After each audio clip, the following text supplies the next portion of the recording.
حضرت ام ایمن نبی پاک کی دائی تھی، حضور کی رضائی والدہ تھی، سرکار کی طبیعت مبارک علیل ہوئی۔ ایک دن حضرت عمر فاروق جناب ابو بکر صدیق سے ملنے آئے، کہنے لگے ابو بکر ایک کام سے آیا ہوں۔ کہا عمر کہو۔ امیر المومنین کے پاس آئے جناب عمر، ایک کام سے آیا ہوں۔ کہا کہیے۔ کہنے لگے ایک شے کی ضرورت ہے، مانگوں گا تو آپ دے دیں گے؟ حضرت بلال کہتا ہے میں اذان پڑھ رہا تھا، ابو بکر سن رہے تھے، انہوں نے چوم کے آنکھوں سے لگایا۔ بعد میں ملا علی قاری نے لکھا ہے، بعد میں کسی صحابی نے کہا محبوبہ ابو بکر نے انگوٹھے چوم کے آنکھوں سے لگائے ہیں، اور انہوں نے چوم کے کہا قرۃ عینی بک یا رسول اللہ، حضور آپ میری آنکھوں کی ٹھنڈک ہیں۔ میرے مصطفیٰ نے فرمایا، ایک بابا جی بڑے ذوق سے ایک دفعہ نا ایک جگہ مجھے جانے کا موقع ملا، بڑے ذوق سے انہوں نے نا درود تاج پڑھا، بڑے ذوق سے، بڑے دھیمے، بڑے پیارے انداز۔ مجھے وہ وقت نہیں بھولتا، مجھے وہ دور نہیں بھولتا جب میں مدینے کا ذکر کر رہا تھا ایک محفل میں، تو ایک نوجوان میرے سامنے بیٹھ کے رونے لگا۔ میں نے جب اس کی آنکھیں دیکھی تو مجھے تقریر ہی بھول گئی۔ ایک نوجوان مجھے ملنے آیا، کہنے لگا حضرت 2 منٹ ٹائم ملے گا، بات کرنی تھی۔ بیسمنٹ میں لے گئے، آپ یقین کریں مجھے تھوڑی دیر کے لیے لگا چھت گرنے لگی، نیچے لے جا کے نا تو اس نے بات کی تو اس کا وجود کانپنے لگا، اور لفظوں سے پہلے اس کے آنسو گرے۔ ایک غیر مسلم بولا، کہنے لگا میں ریسرچ کرتا رہا، میں ڈھونڈتا رہا کہ دنیا زیادہ کہاں روتی ہے، کہاں لوگ زیادہ روتے ہیں۔ میں نے کہا شاید ہسپتالوں میں زیادہ روتے ہوں گے، قبرستانوں میں زیادہ روتے ہوں گے، شاید لوگ ڈاکٹروں کے پاس جا کے زیادہ روتے ہوں گے، لیکن کہتا ہے نہیں، میرا قلم کانپ گیا۔ نبی پاک صلی اللہ علیہ وسلم کے وجود سے خون نکلا۔ حضور نے حضرت عبداللہ بن زبیر سے کہا ٹھکانے لگا دو، جاؤ ٹھکانے لگا دو، ایسی جگہ لگاؤ جہاں کسی کی نظر نہ پڑے، خون بہتا ہوا خون حرام ہے، قرآن پاک نے بیان کیا ہے۔ کہا ٹھکانے لگا دو۔ حضرت عبداللہ بن زبیر باہر نکلے اور حضور کا جو خون تھا وہ پی گئے۔ حضور نے کہا تھا پی لینا، کیا کہا تھا؟ ٹھکانے لگا دو، پی گئے۔ واپس آئے تو مصطفیٰ نے فرمایا کہاں ٹھکانے لگایا؟ کہا یا رسول اللہ ایسی جگہ جہاں کسی کی نظر نہیں پڑے گی، ایسی جگہ جہاں کسی کی نظر نہیں پڑے گی۔ حضور نے فرمایا پی گئے ہو؟ کہا حضور پی گیا ہوں۔ فرمایا جاؤ، نبی کا وعدہ ہے تمہارے وجود کو جہنم کی آگ چھوے گی بھی نہیں۔ ہم وہ والا پیار کرتے ہیں جو حضور نے کہا ہے۔ حضرت ام ایمن نبی پاک کی دائی تھی، حضور کی رضائی والدہ تھی، سرکار کی طبیعت مبارک علیل ہوئی تو حضور نے نا، ویسے نبی پاک جب پخانہ کرتے تھے نا تو حضرت عائشہ صدیقہ فرماتی ہیں حضور کے پخانے سے کستوری سے بھی زیادہ خوشبو آیا کرتی۔ اور آپ حضرت انس بن مالک فرماتے ہیں حضور کھیتوں میں پخانے کے لیے جاتے، میں ساتھ جاتا، جہاں نبی پاک صلی اللہ علیہ وسلم پخانہ کرتے میں وہاں جا کے دیکھتا تو کوئی شے نہ ہوتی۔ میں کہتا حضور کہاں گیا؟ اللہ کے رسول فرماتے جب میں پخانہ کرتا ہوں تو زمین کھل جاتی ہے، میرا پخانہ اندر سمو لیتی ہے۔ حضور کے پخانے اور پیشاب سے کستوری کی خوشبو آتی تھی، کستوری کی خوشبو آتی تھی۔ ویکھن تے ساڈے ورگا ہے پر اسی کدوں اس مول دے، آزم و ورشاں تے پھردا ہے، اسی وچ گلیاں دے رول دے۔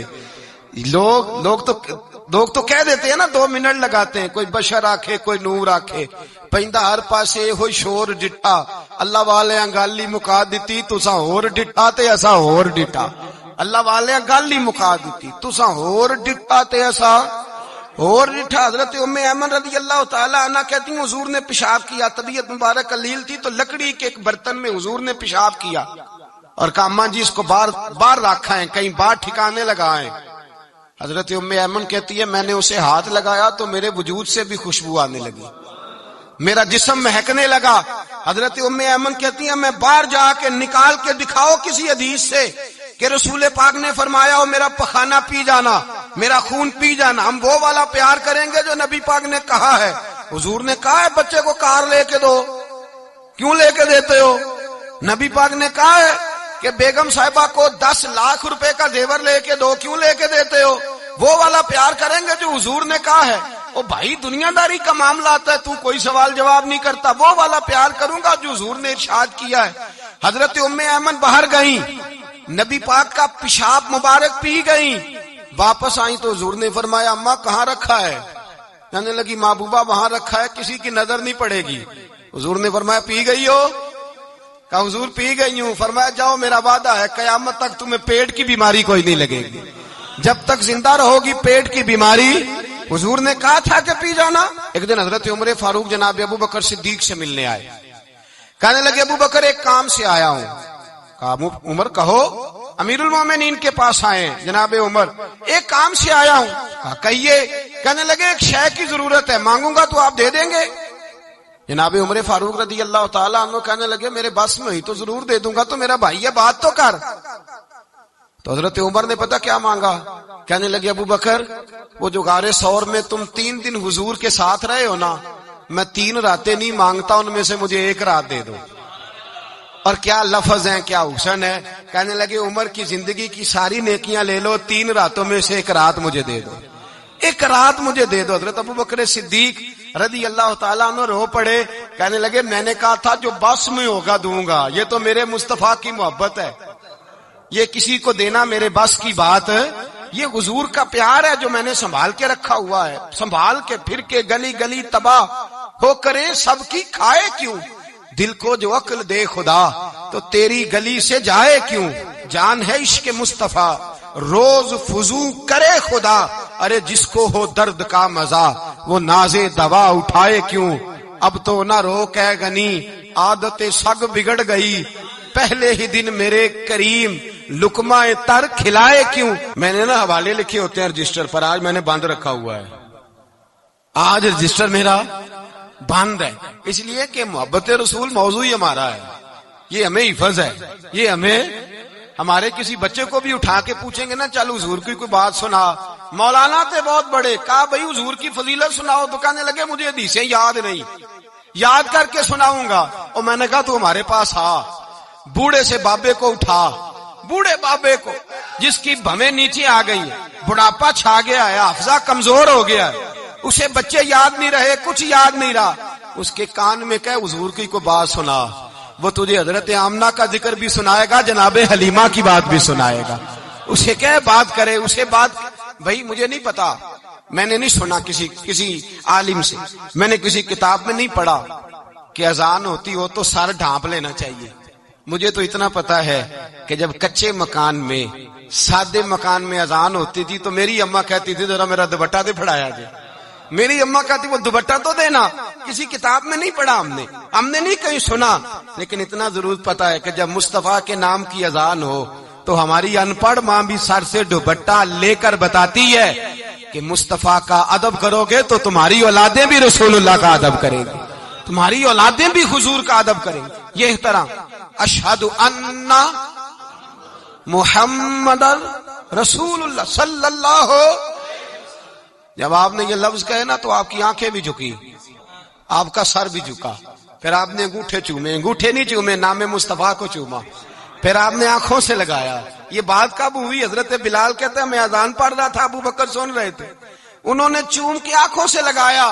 بعد میں ملا علی قاری نے لکھا ہے, بعد میں کسی صحابی نے کہا محبوبہ ابو بکر نے انگوٹھے چوم کے آنکھوں سے لگائے ہیں, اور انہوں نے چوم کے کہا قرۃ عینی بک یا رسول اللہ, حضور آپ میری آنکھوں کی ٹھنڈک ہیں. میرے مصطفیٰ نے فرمایا جو میرے ابو بکر کی طرح کرے گا اس کی آنکھوں میں کبھی تکلیف نہیں ہوگی, اس کی آنکھوں میں کبھی تکلیف. حضور آپ نے تو حکم ہی نہیں دیا, آپ نے تو کہا ہی نہیں یہ کام کرنے کا, آپ نے تو کہا ہی نہیں یہ ذکر کرنے کا. میرے رسول کریم سید عالم صلی اللہ تعالی علیہ وسلم کا پیار ایمان کی جان ہے. اس پیار کے لیے کوئی یا رسول اللہ کہے, یا اس پیار کے لیے کوئی میلاد کرے, اس پیار کے لیے کوئی حضور کا تذکرہ چھیڑے, کوئی محفل نعت کرے, کوئی معراج مصطفیٰ کا پروگرام کرے, تو یہ سارے حضور کے پیار کی عکاسی ہیں. آج کیا دن ہے؟ مہینہ کون سا ہے؟ چھٹی ہے نا کافی لوگوں کو.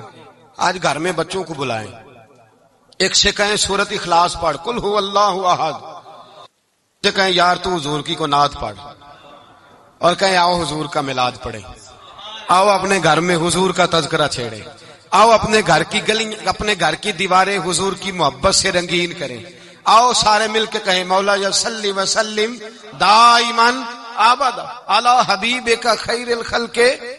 ایک بابا جی بڑے ذوق سے ایک دفعہ نا ایک جگہ مجھے جانے کا موقع ملا, بڑے ذوق سے انہوں نے نا درود تاج پڑھا, بڑے ذوق سے, بڑے دھیمے, بڑے پیارے انداز.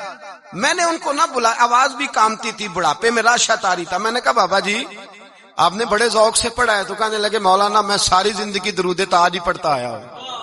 میں نے کہا آپ کو ترجمے کا پتہ ہے؟ کہنے لگے ترجمے کو چھوڑو، میں جب بھی پڑھتا ہوں اس طرح ہوتا ہے جیسے میرے منہ میں اللہ نے شہد ڈال دیا ہے، اللہ نے شہد ڈال دیا ہے۔